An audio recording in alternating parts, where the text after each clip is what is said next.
back with another crazy story. I'm gonna get straight on to the point, man. I'm not asking for subs, likes, or nothing. Just run the views up. That's all I ask. You want the stories to be entrenched. You want them to be detailed. You want them to get real gangster and deep.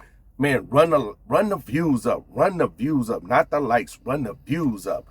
Okay, here we go. So they got the situation tied down in the back, right? So they're in the safe and they doing what they supposed to do. And you got the lookout out front. And then you got the wheel, man. He's sitting at the curb, you know what I'm saying, ready to get on go, man. You know what I'm saying, like speed racer. Yeah. So he got the Mark V warming up and is ready to haul ass. So while we ain't there doing what they supposed to be doing, now, not knowing, to them, say it's somebody in the back and they didn't call play, and so they didn't got on their game, and man, now they finna have a whole drum line going on. So now here he come marching out, you know, and he ready to battle other bands, and the next thing you know, he going to fire off his notes.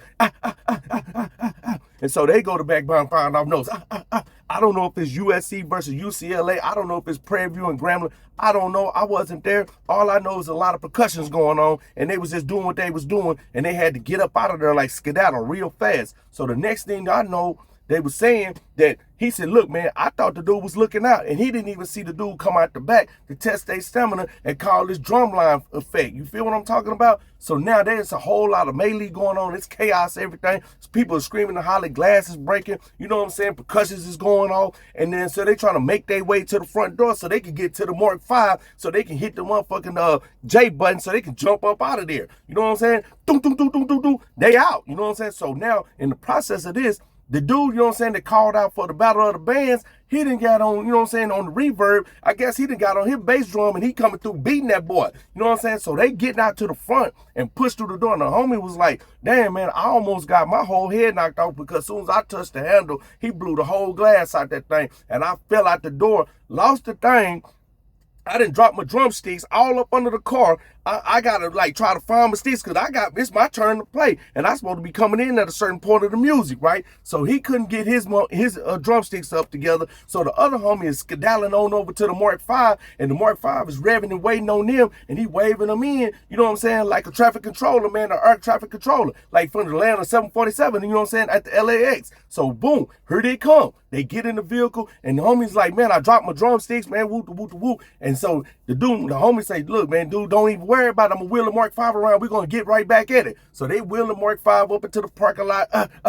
He grabs the chopsticks, he get on, and they out of there, right? And it's just hella traffic going, and it's hella chaos going. And so next thing they know, they feel like the whirly bird finna be in the air. So guess what they gotta do? They gotta make a move quick. Hey, man, he gotta put on the extra traction on the tires on the Mark V and do what they gotta do. So boom. This is how it all play out. And then homeboys get away, get back to the home base and do what they got to do. Later on down the line, we try to figure out what had happened because this whole incident, because the hood got swooped down on and the homies end up getting gaffled up, and then they gone for a whole, goddamn me, 57 vacation spree. And it's just what it is. They out of there. They got smoked out. You know what I'm saying? We don't even know how they got gaffled up. But that's just what, you know what I'm saying, it was happening. So let me start the story from the beginning, so you can know what happened, how it led up to these events right here.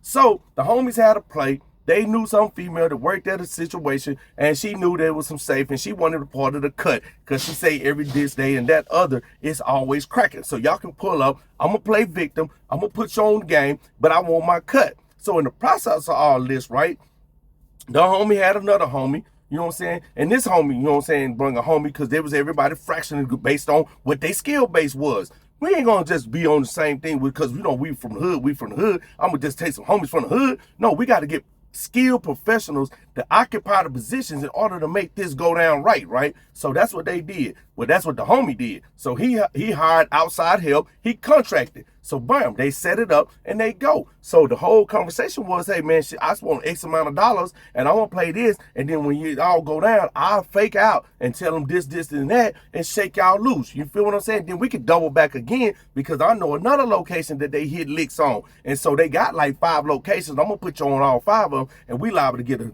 good payday out of this. I get my cut and we know nobody know the better, right? So, okay, that's what was going on. So in the process, the homie not knocking the female down. She was just trying to hustle. So she put everything down in perspective, right? And so they go make the play. So here's the gist of all this, right? That I ran out, you know what I'm saying, let you know. So while in the process of all the chaos is going on, the second individual that he contracted, while the homie was trying to drive the Mark V and get away, you feel me? He was cuffing. He was cuffing in the bag. You feel me?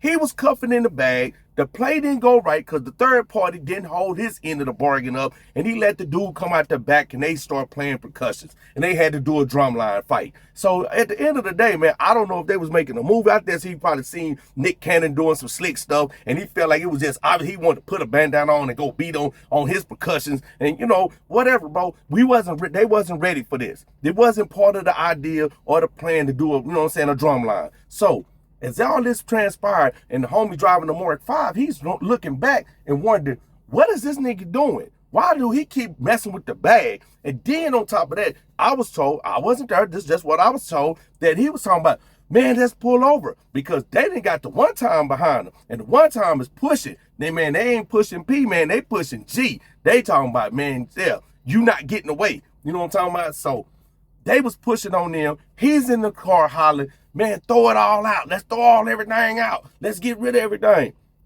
The homie like, we getting away. And he did just that. So when they get back to the honeycomb hideout and they start dividing, because they was busy little worker bees doing what they supposed to do, and the queen, had laid out the instructions. They paid, they look up and they see what they done at the honeycomb. Did they do their proper bit of work on the project? So this is what they had came up to, and the amount of dollars was wasn't significant of what it was told. So they was like, okay, cool, maybe it was just a little shake or whatever. So they relay to the queen bee, and she says, I don't play that. How y'all gonna shake down on me when I put you up on the game, right? So now they thinking, oh shit, you know what I'm saying? What didn't happen? So the homie's thinking to himself, okay, cool, this dude didn't cuff. So he go confront him and say, man, check this out, fool. I know you was covered. I seen you out the corner of my eye. He doesn't tell the other contractor because he's insignificant anyway, because he finna get gaffled down in a matter of minutes. I'm going to get to that in a second. So he tells the homie, like, look, fool, you the homie, like, man, don't lie to me, man. Did you cuff out the bag? Because, whoop, whoop, whoop. And this is how the queen bee told it to me. Now, unbeknownst to him, he doesn't know this is a whole play set. This been set up, man, like a chessboard. Man, what the hell? Who told you to move the rook? Who told you to move the rook? Matter of fact, who told him to castle? So he didn't castle on the game when it's supposed to be. You supposed to move the knight. You know what I'm saying? Move the knight, man, so we can get in position. He didn't want to do that. He wanted to get slick with the dice and castle.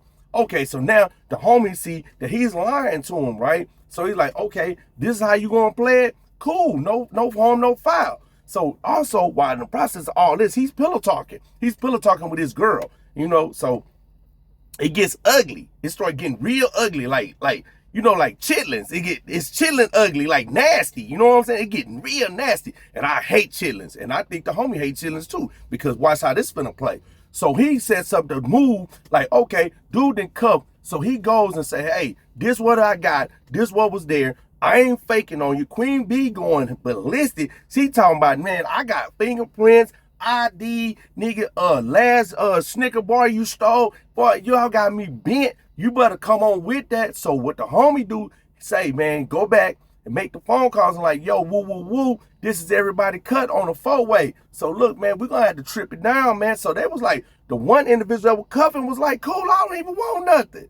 I take the loss, bro, because it really went ugly, and I just don't even want no effects off the situation because I know they're going to have hot pursuit on us, so he just wanted to leave it alone. So the homie took that as a note, like, that's interesting. You don't even want to cut? He like, nah, man, I don't even want to cut, blase, blase, blase. The other dude want his issue. So the homie say, okay, cool. He loses the buck of his cut to satisfy Queen Bee. Queen Bee happy, she flies out, and she gonna start another honeycomb because she see these worker bees don't know how to act right. You know what I'm saying? This is what she thinking. So at the end of the day, the homie come back, he double back, he put a play on the dude and tell him, man, I got a magic carpet, man, you want to go ride on because it's all good. And you know what I'm saying? We could get over here and, man, it'll take us all the way and we can talk to the genie, rub the bottle, and we'll get 3 wishes if you down. Well, are you up for the play? And the dude say, man, I ain't never rode on a magic carpet before, so why not, man? I'll do it with you. So his dummy, you know what I'm saying, being out of greed and hungry for to do something else because he felt like he played on the homie, they go get on the magic carpet ride. They take the ride out, you know what I'm saying, and do what they got to do. And at the end of the day, you know what I'm saying, when he rubbed the lamp and he said, oh, Genie, you have 3 wishes. What do you wish to, you know what I'm saying, accomplish in this greeting with me? And the homie was like, I'm going to let him go first. So he made his 3 wishes, wishing for riches or whatever, this is not whatever and whatnot. The homie wished I can get rid of people by touching them. And I wish that 3 times over, that every time I do it, they disappear. Wish granted. So with that being said, so the homie go on, and next thing you know, it's ugly. So the third party contractor say, hey man, I feel like I want to run another play, man. Can I be, you know what I'm saying? Can I be Racer X? I want to drive a mammoth car, so the next play we can really get on something. So the homie was like, okay, cool. I'll do that with you. So they go set up a play. He let him drive the mammoth car. They go and make the next move. And then next thing you know, they X'd out. Game over. Got caught at the spot because the driver over here, he over here picking around, playing games, not paying attention, and let the rollers pull up and set up shop. And the next thing you know, they down for a 100,000-year bid. It's over with. Game over. Now, the moral of the story is you got to watch who you doing things with, because they be snakes, man. And sometimes people be cuffing in your life and you don't understand why they do it. And then we all sit up here and we try to hold faith and stay true and loyal to what we know and what we do. But then sometimes, man, we got to understand, man, we got to eradicate the snakes. We got to eradicate the fakes out our situation. Man, salute, man, and bless to the homie, to the Rivials, man, that's sitting up there doing that 1,000-year bid on that play right there. And the mammoth driver, I don't know what happened to him, but I heard he got flushed down the toilet, and that's just what it is, man. And I don't know what happened. And the other third party, the second party guy, you know what I'm saying, all I know is, man, he playing harps right now. And I think he had started with some sympathy, and they had put him on the harp, and that's all he do, you know what I'm saying, playing. Man, thanks for tuning in, man. That's the story, man. That's just how it went, man. I'm just telling you, you can put it together, man, from the beginning to the end and to the middle to the beginning. I just give it to you like that because I want you to break the story down and understand what happened. Peace.